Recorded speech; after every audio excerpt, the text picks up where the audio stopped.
Thank you.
I can't play cover songs.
Hey.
Okay.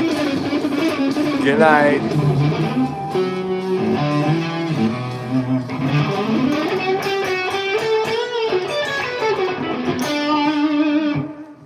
was fun. This is the quickest way to go from AI beginner to AI fluent in 2026. Yeah, Watch ask the this. AI. It'll tell you exactly what to do. Settle down.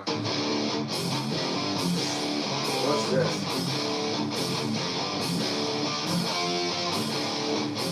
Oh, why not?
cover song. I don't have any licensing.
It's all owned by Universal Music Group.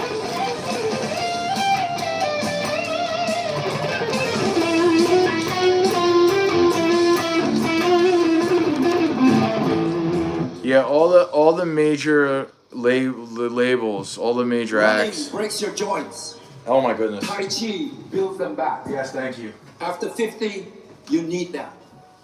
In Yeah, 1 week, okay, I'm you'll at see your 50. energy. I need Tai Chi, In but 2 I weeks, need... you'll feel. But, oh, stop. I'll talk to you all about it in just a second. Let me just get this thing so it stops playing every... Okay. This will be the next one.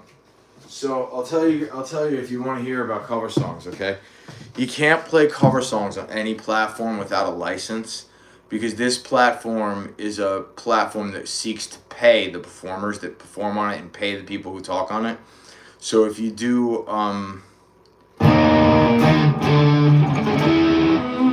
any covers, they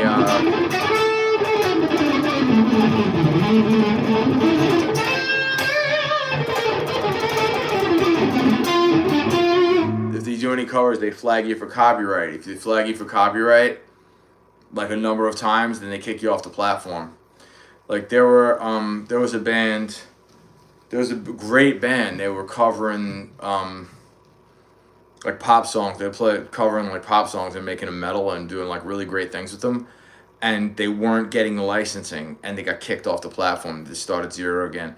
And it's been so long for me just to get like 7 likes on one of my live streams and 6 of you to stay. Like, I'm not messing with that. I'm sorry. I would love to just play whatever song you want. If you want to, thank you, Unicorn Warrior Queen. Thank you so much.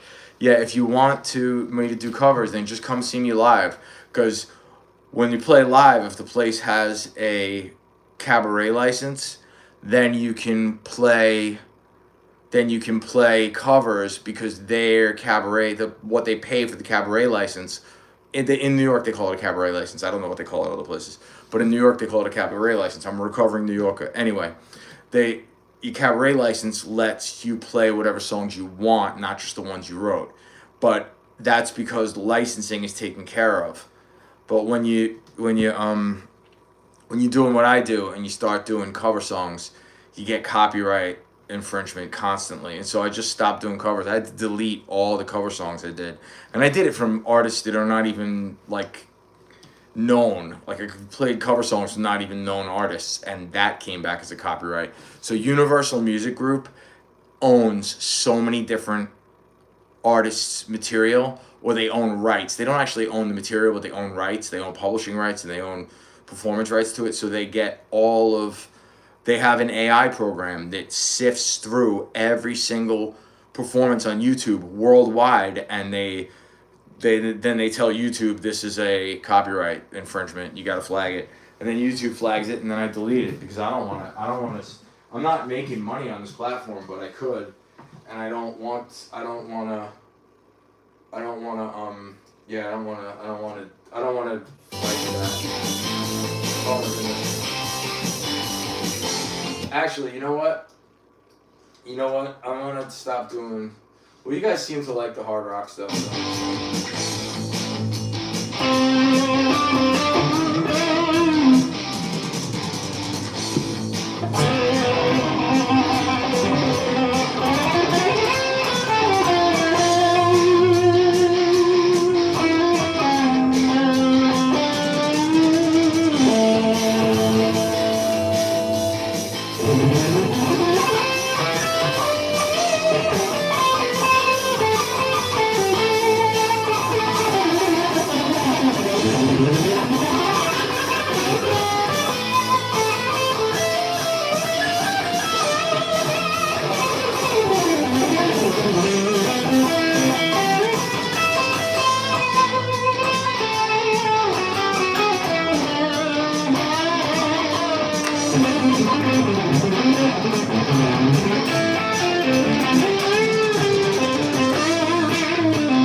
was too good.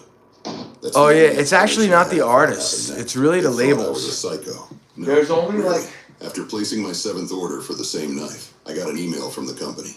Is everything okay? And honestly, everything is okay. Those are great knives. Stop. Oh, that's fun. It's not actually the artist. It's. I mean, you get the picture when somebody says copyright infringement. You get a picture of Lars from Metallica yelling about Napster, but it really is not. It's really not the artists. It's the labels. The labels are absolutely terrible, especially.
Well,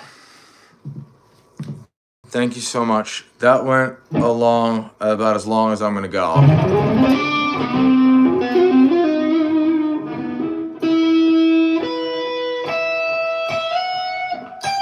Thank you.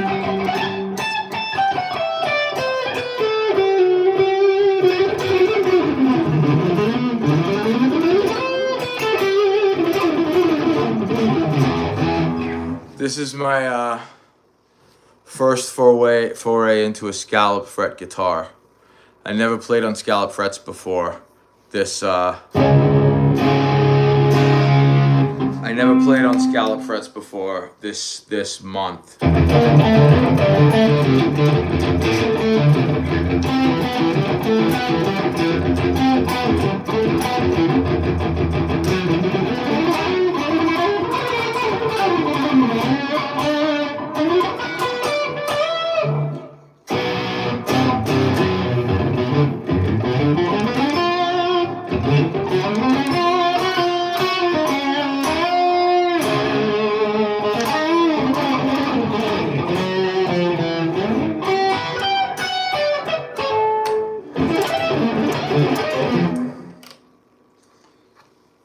And this guitar traveled 8,000 miles to get to me, and came to me exactly as it said it would. I have guitars. I have Jimenez. I play Jimenez guitars. Jimenez with a G. Look it up. JimenezGuitars.com if you like guitars. I play Jimenez guitars almost exclusively, except for when I get one of these.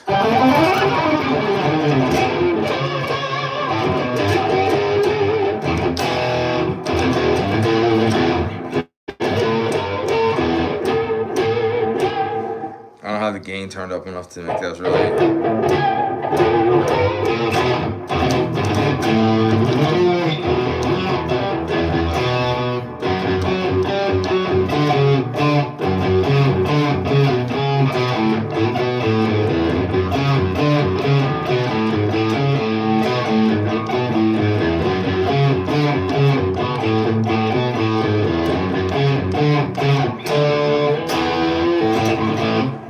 There it goes. There goes the copyright infringement.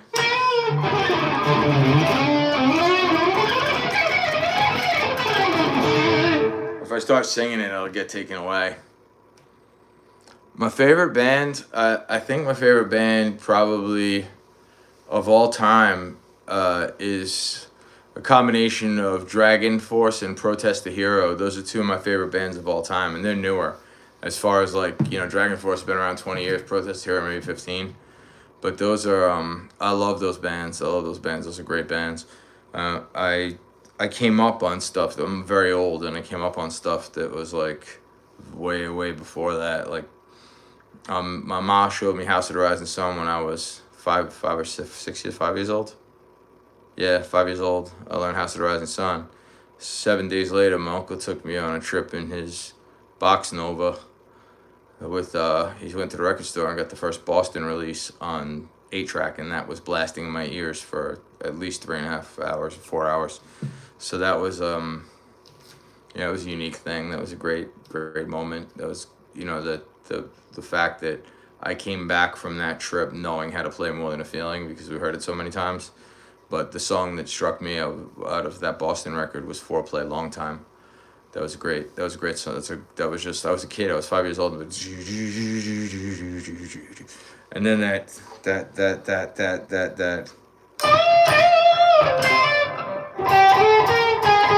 Oh.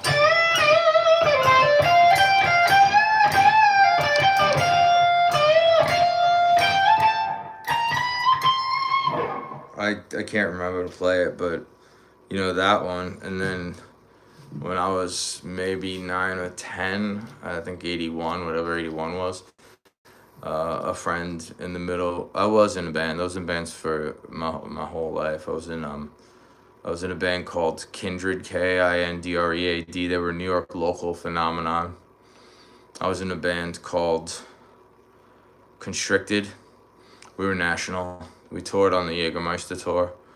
But we would have kept going, but it was too much. Like there was too much stuff going on outside the band that wasn't the band, and so then I was in a band called For the Kill, and we were national. We did national shows. We went on tour, and we played the Whiskey about a dozen times, and there's video of us. If you look on this thing, look For the Kill USA, and you'll see video of us playing the Whiskey like 10 or 12 years ago.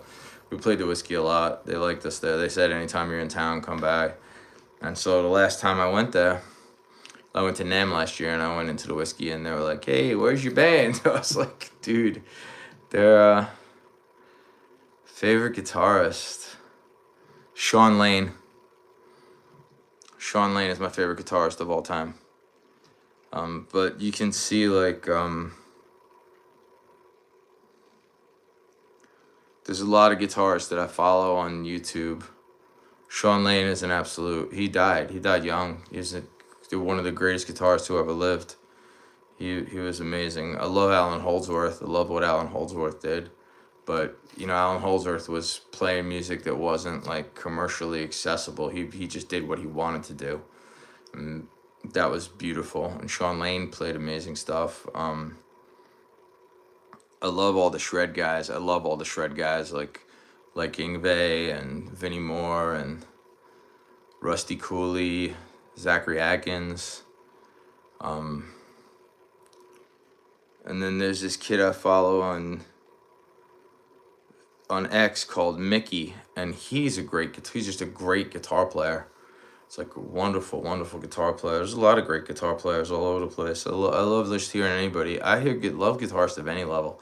I've been playing for 49 years. I mean, every once in a while I take a guitar lesson, I learn something new. I'm kind of getting into the same pattern, so I guess I gotta get get a lesson or two under my belt. Usually Rusty Cooley does that. He'll straighten me right out. He'll be like, "Your left hand's weak," and he gives me like these insane legato exercises to do to bring my left hand up. But that's cool. That guitar I got from 8,000 miles away did exactly what it says. It's such a great model. It has scallop frets. It came perfectly set up. It came perfectly set up. Like I don't have faith in American manufacturers anymore unless I know the manufacturer, like Jimenez.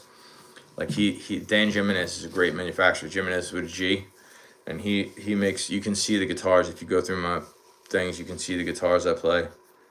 Hi, I'm there. I'm paying attention. Dan Jimenez is a great guitar maker. He's a great guitar player too, and I love his guitars. I have 3 of them. I have a green one, a white one, and a blue one. And the blue one was the first one I got, so I named her Blue. And the green one was the 3rd one I got, so I named her Greenie. But the white one is a Der Toreg custom model. They're all Saints. I don't have any Sinners. I think I'll buy a Sinner next from him. But Der Toreg was a friend of mine who died right before the pandemic. They found him on the floor of his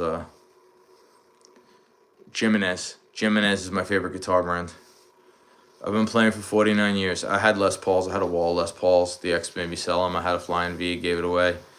I was sponsored by Schecter at one point. I had a Hellraiser Tempest I used to play on stage with Constricted. I had a Hellraiser Tempest. That was a great guitar, but it was a finished neck, and I prefer unfinished necks. This is a finished neck. This Strat is a finished neck, but I also have a Strat with an unfinished neck, and that's really nice. The Jimenezes have unfinished necks. I love Jimenez guitars. I should get one and show you. You asked. I should get one and show you. I'll be right back. Don't move.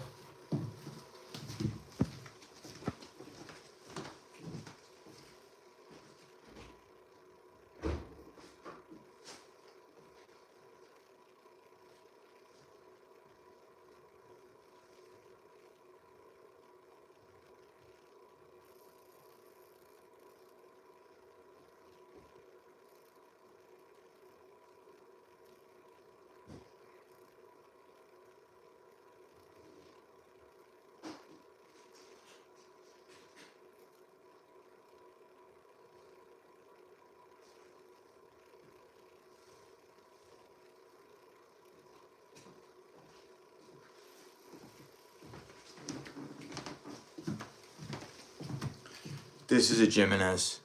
It has a headstock. The balls of the strings go in the back of the headstock, and the strings go through exactly as they are. It has 2 EMG pickups in. It doesn't need to be active. They're not active. The tuners are in the back, so the guitars rarely go out of tune. It's pretty thick. It's pretty thick as guitars go, but it's very light.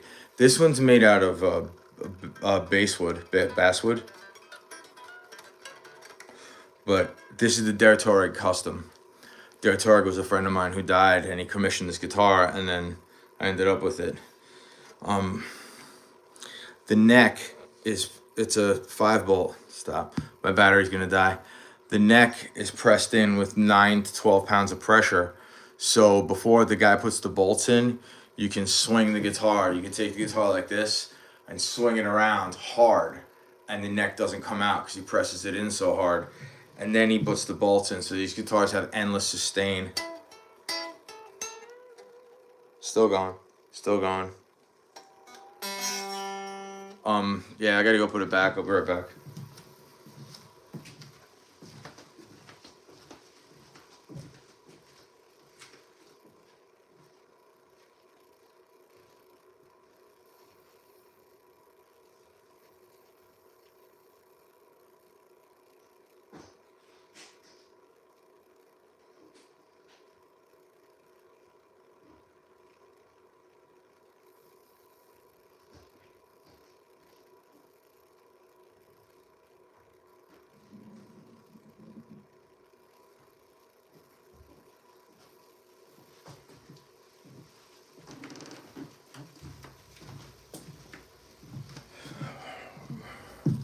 But what I'm finding is I'm finding the inexpensive guitars are put together just as well as the high-end guitars, and a lot of times coming out of like high-end factories, there's quality control issues unless you buy Paul Reed Smith. Paul Reed Smith and ESP, they have the two highest quality control departments of all the guitar manufacturers that are mass produced. The indie manufacturers like Dan Jimenez, John Hill. John Hill made a Les Paul copy. I almost wanted it a couple of years ago. Heritage is a mass produced, but they're almost custom. They're almost a custom shop because they only make them when somebody requests one. Heritage was the manufacturer, the guys who used to make Gibson Les Pauls at Gibson's in Michigan. And when Gibson moved to Nashville, the Heritage guys were like, well, we're not going to Nashville. And they're like, okay, well, you can make guitars that are similar to Les Pauls. You can't call them Les Pauls.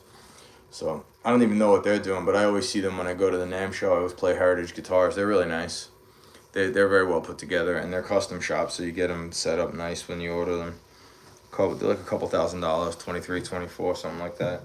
The Jimenez guitars are under $2,000. You can look on the website if you want a Jimenez. You can get it as long as you're in continental USA.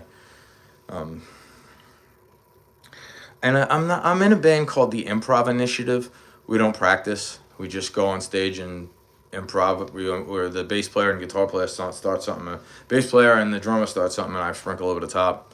And they're starting to want to write songs, so I'm gonna go down to them, and we're gonna write some songs, actual written, chorus, verse, chorus, bridge, chorus, verse, or whatever.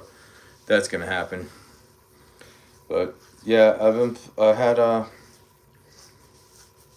have my first and second guitars too. I got them from under my mom's house foreclosed probably 10 years ago, and maybe 15. And she had my first 2 guitars under her couches. So when I went in to do the lock loop or last loop after the foreclosure words came down, I went in and I looked under the couches just on a lark, and I found my old. It's an 82 or an 83 Squire Bullet by Fender, but it's the Strat body with a telly neck and headstock. So it's a Stratocaster body, but it's got maple neck and headstock. It doesn't have fingerboard like a lot of the Strats have the rosewood fingerboard. It does not. It has telly. Telly has the maple fingerboard. Oh, why am I itchy? Did I scratch myself? Yeah, I did. Okay. So that one, I have an Ibanez Roadstar 2, which has a whammy bar, and that has the license of the Floyd Rose. You go. When I turn the gain up, I get much better of the harmonic sounds when you do the open string harmonics and squeal. I like all those things. I love metal. I love rock. I love jazz. I love classical. I love all the music. I love world music. I love solfeggio frequencies. I love music. I'm a musician my whole life. I'm multi-instrumentalist. I just love the guitar. Like I can play trombone. I can play baritone, trumpet, tuba, anything with a mouthpiece I can play. I can get sounds out of a flute. I can play piano. I can read drum charts. I can read music. I've been a musician my whole life. When I was in 4th grade, I went to my school. There was an interruption in class. It was the band guy, and he said, "Anybody who wants to play an instrument, come with me tomorrow." So I said, "Okay." So I went home and I brought my guitar, and he was like, "Oh, we don't need guitar players." I was like, "What do you need?" He's like, "I need trombonists." So I was like, "Okay, I'll play trombone." So you got a trombone? Give me a trombone, I'll play it. And he went in the closet, he brought out a trombone, got a mouthpiece, sprayed it out real good, washed it out, and he was like, "There you go, there's your mouthpiece." He's like, "You don't want to buy a mouthpiece." I was like, "Sir, I don't have a pot to pee in or a window to throw it out of. I got nothing. I got no money. I don't even have, these guitar strings are like 4 years old." And he was like, "Oh, okay. So that's your mouthpiece, I guess." And that was it. I took off on that instrument. I was playing solos on guitar. I was playing solos on the guitar. I was improv on the guitar when I was like 8, so I was playing solos on the trombone. By the time he taught me anything, by the time I got to junior high school, the guy it was really funny. The guy wanted me to come in early and practice jazz, and he would teach me all the stuff I needed to know to play solos, good solos. So when I was, my mom was weird. She was weird. She was pilled out a lot. She had a lot of pain, so she's popping pills all the time, and sleeping a lot. And I was leaving for school at like 6:45. I was walking to school at 6:45 with my trombone or my book bag, and I was a little kid walking to school, 7th grade, before the sun was even up some days. And I would go sit down in the class and in the band room, and he would teach me all this stuff, and I knew all the jazz songs. By the time I got to high school, all I wanted to do was play guitar, but I was a trombone player for the school, so I had to do it. It turned out that guy who taught me jazz in the beginning, he was now the band teacher at high school, because the guy who was hired to do it made a religious joke that offended 3/4 of the people who went to the school. So he got out, and this guy came, and he was like, "Well, I'm gonna retire this year, but I'll give you a permanent band pass, and you can do whatever you want as long as you can sight read all the music I give you." So I learned to sight read trombone music in a weekend. I locked myself in the room. I didn't eat. I didn't sleep. I just read and listened to, so I could read. By the time I got to school on Monday morning, he wrote out the permanent band pass, because he couldn't. I didn't go to class all day Monday, but at the end of the day, he wrote out the permanent band pass. I had a permanent band pass. I would just go to class and show my band pass, and go to the music room, put some paper over the wall, and practice guitar. That's it. That's all I did. I played guitar. But I knew how to sight read trombone music. And well, you're asking me, what was the first band that you started listening to a lot? I think I hear a mouse. The first band I started listening to a lot was probably Queen. But it was, the first band I had real exposure to was Boston in my uncle's car. And also Heart. Heart was big at then, and the Eagles were huge. I had Eagles live record. I think the first record I bought was Queen Live Killers. I bought that on 8-track so I could listen to it in the car.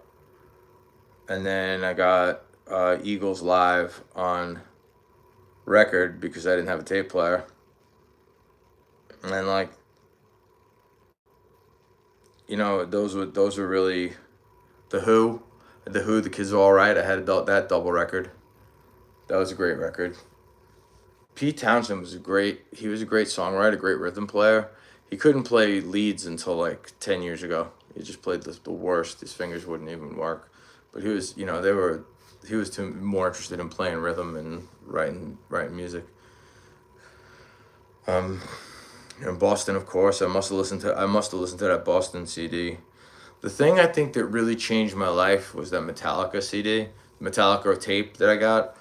I say CD because whatever, but it was a Boston 8-track tape, and then I got that on cassette tape when cassettes came out, and I got that. No, all it came to me, the Metallica record came into me. It said no life till leather, pencil written on a tape, and I put it in, and hit the lights came on, and I was like, ooh, holy shit. Oh, and then of course the Phantom Lord came on sometime of that, and that was Metallica with Dave Mustaine and their first bass player in the Life to Leather, and I noticed that all those songs, like Kirk did not change the solos that Dave played on any of the first 2 records, and those songs were written before. The songs were written, so that tape, I had my friend had a dual cassette dubbing, so I went over and I made a copy, both sides, and I saved it, and then I played the tape off that Metallica one and made another copy, and learning those songs was really cool. And then I guess I went to the record store. I was just about 11. I went to the record store, and a lady said, "Oh, you got to hear this." She brought out Yngwie Malmsteen's Rising Force, the one with the holding up the Sunburst Strat and the flames, and Yngwie Malmsteen's Rising Force. I played that. I was listening. I was in the bedroom going, we knew what Eddie Van Halen was doing. We know he was opening chords and finger tapping them. That was unique and wonderful for rock music, and he brought it to rock music. But you don't. You like, what is Yngwie doing? Why is it? So we were fast picking the arpeggios. We knew it was an arpeggio. We were fast picking the arpeggios. You hear you ever hear Nuno Bettencourt talk about that? Like he just everything was hard picked. Everything was alternate picked, and so we, fast picking the arpeggios. And then by the time I was 14, I shifted back to Led Zeppelin. I heard, of course, Def Leppard and Ozzy, when I was a kid. Ozzy I heard in elementary school. I didn't know that when I heard Black Sabbath with Dio. So I thought that Ozzy was Ozzy, separate from Black Sabbath. I didn't know because I was a kid. I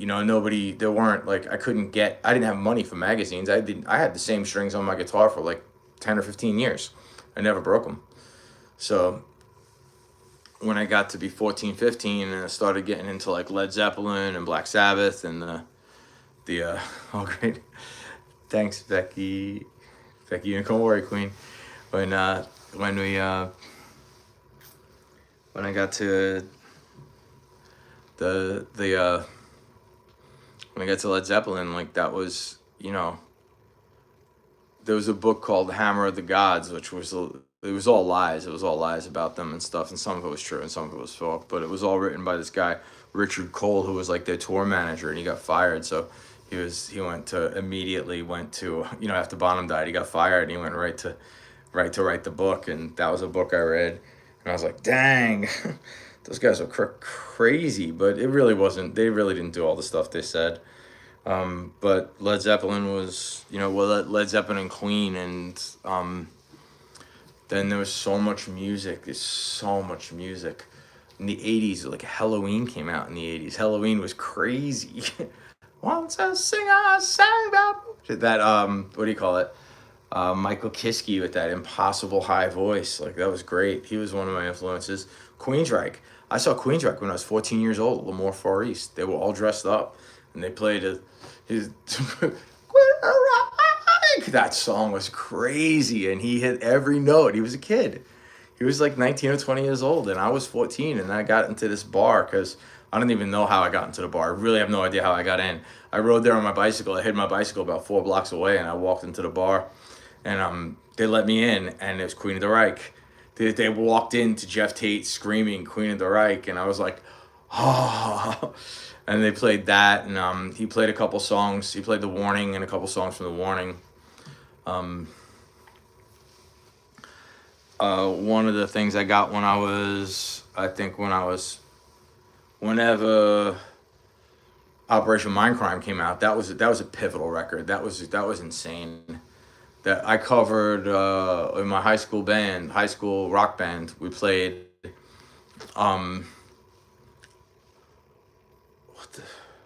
Breaking the Silence. We covered that. Then also Living Color came out, and that first Living Color record was killer. And King's X came out in the 90s, and that King's X was another band. What happened to me is, like, I was doing all the shred guitar, shred, as many notes as I could fit into a measure, and then all of a sudden, like, that went away. All these guys with big hair, they all had their hair flat and then cut. Okay, sorry about that. The battery died. So, anyhow, what I was saying after I plugged my phone in was all that stuff that came out, all those bands that came out in the 80s. It was insane. So much good music, and then it all died. All the hair got cut, and no guitar solos got played until 2000 or later, when the new wave of heavy metal came out. When 2000, when did, like, what was those bands that came out, like Kill Switch Engage and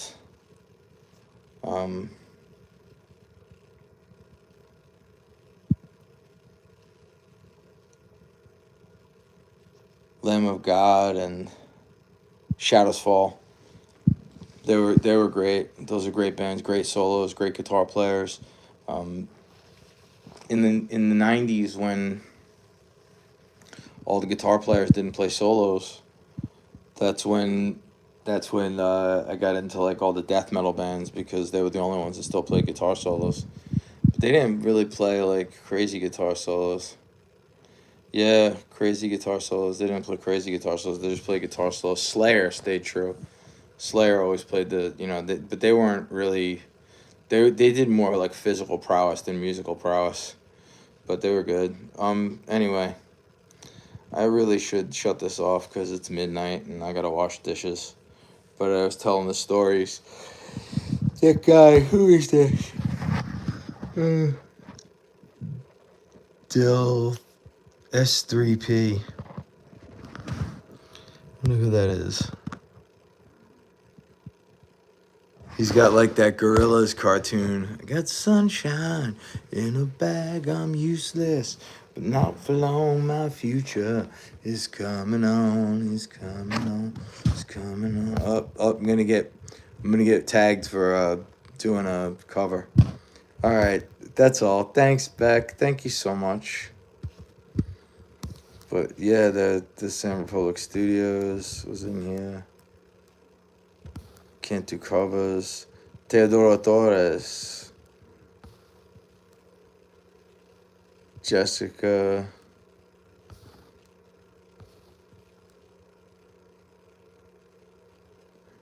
He was like, I gotta go to sleep because where I live it's 8:08 p.m. I was like, dude, it's fucking midnight over here. That's funny.